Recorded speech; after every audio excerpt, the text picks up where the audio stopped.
Ito mga kaibigan, sa ating balita, no? Protesta ang mga taga-Laor, Nueva Ecija, mga kaibigan, dahil sa gagawing pag-iba ng kanilang tulay doon, mga kaibigan.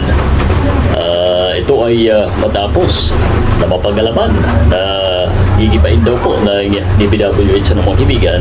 So hindi po sila pumayag ng mga kabalita. Ibig sabihin nito, mga kaibigan, na hindi pa rin nagkakaroon ng tamang koordinasyon doon sa mga LGU bago isagawa ang mga pagsira sa mga kalsada o tulayan ng mga kabalita. So pakinggan po natin ang sinasabi ng ilang mga residente doon, mga kaibigan. Ito ang video. Protesta.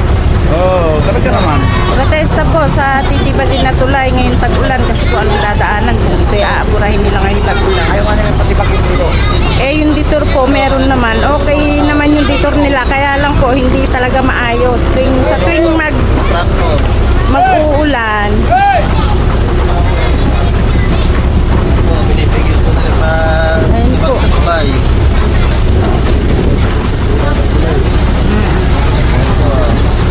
marami po kasing maapektuhan. 2 tulay po na kabilaan ang sira.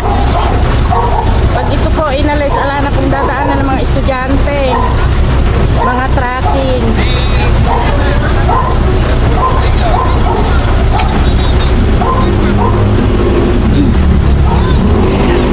Ayan po.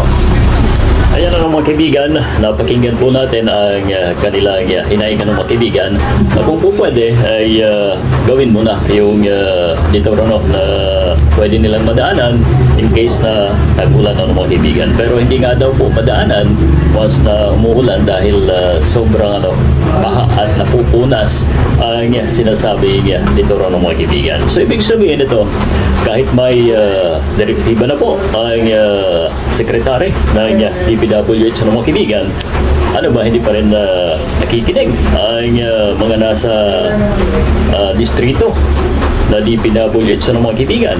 Sana naman ay hindi ganito ang sistema. Magkaroon ng direktiba, hindi lang sa salita, kundi bigyan ng talagang pangil ang mga sinasabi natin o yung batas na pinapatupad po natin, mga kaibigan, para hindi ganito ang nagiging sistema sa ating bansa, mga kaibigan.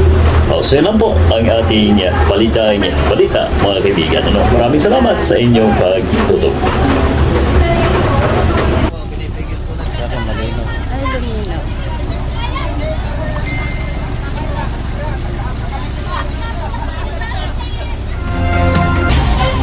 Ayan po, report. Ang balita.